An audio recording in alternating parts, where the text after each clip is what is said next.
들어주고 받아주고 어디 가나 적응을 잘하나 자기 줏대도 있는 사람들이라고 볼 수 있지만은 지혜가 있기 때문에 함부로 나서지 않고 함부로 말을 하지 않으면은 또 어느 정도 결정이 났을 때는 과감하게 밀어붙이는 성격도 다른 게 임자생. 임자생은 겉으로는 깊이 있어 보이고 과감한 것 같은데 속으로는 쪼잔하게 끄트머리가 현찮은 게 임자생인데, 근데 개생들이 사주가 나쁘면 대단히 나쁠 가능성은 좀 떨어지는 거야. 전체적인 의미에서. 왜 그러냐면 거긴 지혜라는 것이 숨어있기 때문에 그래요.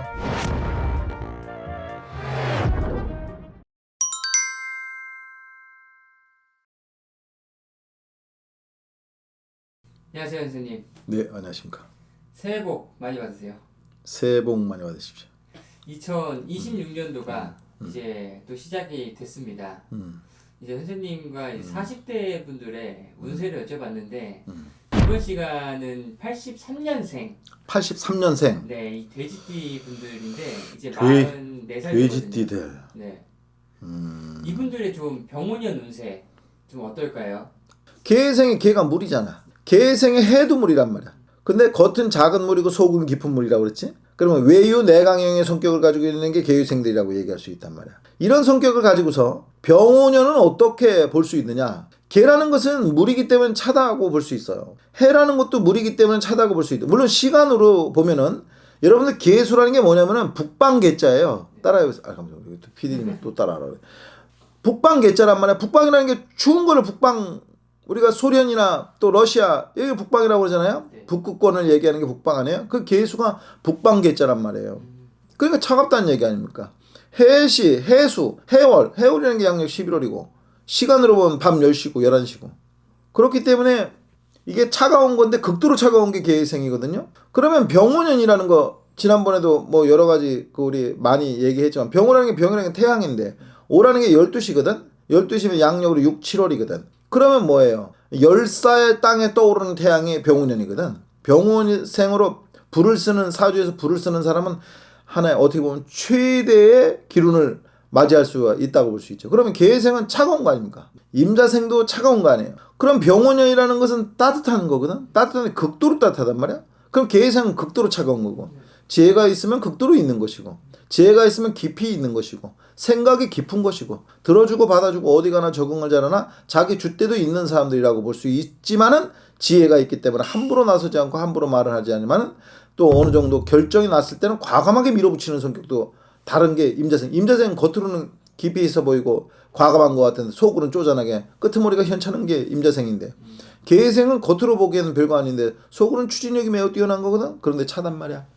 그럼 병오년이라는 것만 보면은 병오년은 여름 아니요. 개생이면은 겨울의 대표 아니요.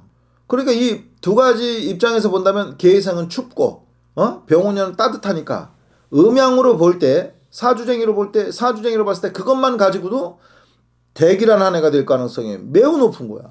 반대잖아요. 반대니까. 왜냐면 추우면은 우리는 추운데 더 추운 거 싫어하는 거거든. 네. 추우면은 따뜻한 게 어느 정도 보존이 되어야 추운 걸 즐길 수 있는 거란 말이야. 그러니까 개생은 추워가지고는 도리가 없거든. 추운 게 병이란 말이야. 근데 개생이 물이 많으면 그 물이 바로 병이 되겠어. 그게 물이 아버지면 아버지가 병이고 어머니면 어머니가 병이고 뭔가 어딘가 약간 극단적인 면은 존재하죠. 뭐 신유생도 마찬가지고 경신생도 마찬가지고 기미생도 마찬가지고 또 병호생도 마찬가지고 그렇게 사주가 한 가지로 통일되어 있는 사람들은 한 가지로 치우친 면이 있어요.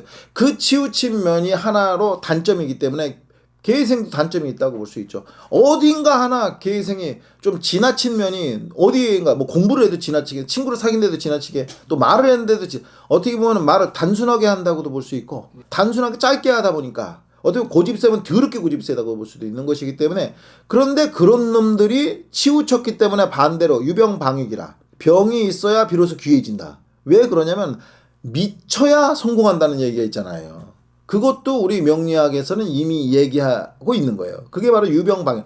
병이 있는데 어떻게 귀하냐 이거야. 병이 없는 새끼는 문제도 없는 새끼라 이게. 잘 처먹고 잘 살다가 잘 살다가 그냥 아무 뭐 저기 없이 그냥 부동산 임대업이나 하다가 그냥 돼졌어. 그거 하러 이 세상에 태어났어? 어떻게 보면 가난하게 태어나가지고 천하를 호령하는 놈도 있는데 그냥 부잣집에 뭐 바다나 처먹다가 결혼해가지고 뭐 우유나 처먹다가 돼질 때는 우유죽이나 처먹다 뒤졌다. 그게 뭐 사주가 좋다. 그까짓 거 하려고 이 세상에 태어나가지고 80년을 살아? 아침에 일어나야 되고 저녁엔 자빠져야 되고 밥 먹어야 되고 똥 싸야 되고 얼마나 힘든데 겨우 그거 잘 처먹기 위해서 사느냐. 계생은 꼭 그런 사람이라고 볼 수는 없어. 뭔가 자기 소신이 있다고 볼 수도 있고 어느 한 부분엔 지나친 면도 있기 때문에 그 지나친 면이 해결이 될 때, 그러니까 그 지나친 걸 욕할 것만이 아니라 그 지나친 면 때문에 과감하게 투자를 해서 거기서 뭐냐 도냐 결정이 날 가능성이. 그런데 계생이라는 거는 기본적으로 지혜를 장착한 거기 때문에 지혜를 장착한 사람들은 함부로 하지 않는다는 의미를 가지고 있어요. 과감한데 함부로 하지 않고 과감한데 겁을 내고 두려워할 줄 안다는 거. 두려움이 곧 지혜라고 했잖아. 두려워할지 모르는 놈들이 포커 빙하거든. 그런 놈들이 지혜롭지 못한 거야. 뭐 과감한 내가 다 안다 이거라. 정치를 함부로 해버리고 국정을 함부로 농단해버리고 막 그런 사람들 있잖아요. 지금 전체 다 그렇지 뭐. 계생분들의 금전운은 좀 어떨까요? 금전운이 양극단화될 가능성이 높아요. 다른 어떤 팔자들보다 계생들이 네. 양극단화될 가능성이 높은데, 그러니까 계생들이 사주가 좋으면 대단히 좋을 가능성이 높은죠. 근데 계생들이 사주가 나쁘면 대단히 나쁠 가능성은 좀 떨어지는 거. 전체적인 의미에서. 왜 그러냐면 거긴 지혜라는 것이 숨어 있기 때문에 그래요. 물론 썩은 지혜도 있긴 한데. 근데 계생 같은 경우에 만약에 해자월에 태어났다. 해자월이라는 게 양력 11월 12월에 태어난 거거든. 양력 11월 12월에 태어나면 극도로 추울 가능성이 높잖아요. 계생이 양력 11월 12월에 태어나게 되면 또 봄에 태어났다. 인묘월에 태어났다. 인묘월에 태어나면 봄이거든. 봄은 아직 춥거든. 계해생이 봄이다. 겨울에서 봄으로 한 발짝 나간 거니까 내년에 병오년이니까 여름까지 간 거 아니에요? 그럼 내년에 뜨겁다는 얘기지. 그래 인묘월이나 봄에 태어난 계해생이나 인묘진월에 봄에 진월까지 인묘진월에 태어난 계해생이나 아니면 신유술월에 태어난, 그러니까 8월 9월 10월에 태어나거나 또 아니면 겨울에 태어난 계해생이나 또 봄에 태어난 계해생까지 모두 다 가을을 꼭 좋아하는 건 아니에요. 겨울로 가기 때문에. 여름이 항시 나머져 있길 바라고, 겨울은 이미 춥기 때문에 여름을 바라고, 봄은 여름이 일찍 와줬으면 또 바라기 때문에 봄하고 가을하고 겨울에 태어난 계생들 중에 약 70% 이상이, 한 60% 이상, 물론 다는 아닙니다. 분명히 다는 아니에요. 그렇기 때문에 이걸 저는 잘못 살고 있습니다. 뭐 이렇게 막 댓글도 다시는 분의 마음은 제가 충분히 이해는 되지만 짧은 시간에 제가 설명해야 되기 때문에 다 설명드릴 수는 없고, 그 사람들 중에 내년의 미래는 꽃이 피고 새가 오는 때가 될 가능성이 높은 거라. 응? 병오년. 또 병오년뿐이 아니라 정미년. 네. 또 정미년까지, 그러니까 4, 5, 미 3년이거든. 네. 그러면 그걸 갖다 작년으로다가 기대해 볼 수 있어요. 작년에 후반기에 만약에 매우 유리했다면, 작년 후반기에 유리했다고 그러면은 내년은 최대의 한 해가 될 가능성이 높은데, 작년 후반기 중에서도 병오월, 8월, 9월, 어제 어떤 그 형사 한 분, 수사관 한 분이 와다 가셨는데 작년 운이 좋지 않거든. 불이 좋지 않았단 말이야. 그 작년에 뭐 여러 가지 재물 금전적인 손해도 투자했다가 사기를 당해가지고 고소를 했대, 수사관이. 자기가 투자한 것에. 그리고 또 작년에 연차적으로 승진을 했는데 그 승진도 자기도 떨어지고 자기 남편도 떨어졌는데 애들도 성적이 안 나온다네.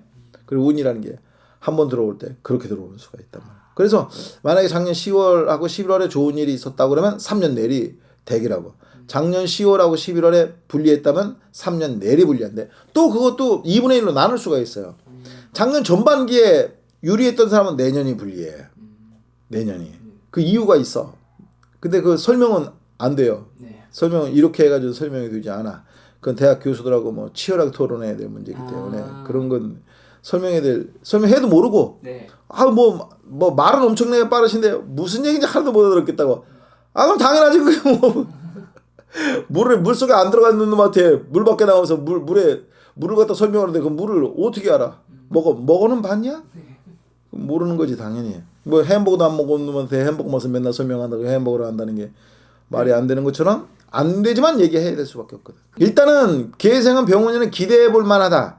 근데 그 기대해 볼 만한 게 작년 전반기냐 후반기냐. 후반기에 좋았던 사람은 내년에 대기래. 근데 전반기에 좋았던 사람은 내년에 후반기에 버벅될 수 있어. 그 차이가 있어요. 여기까지.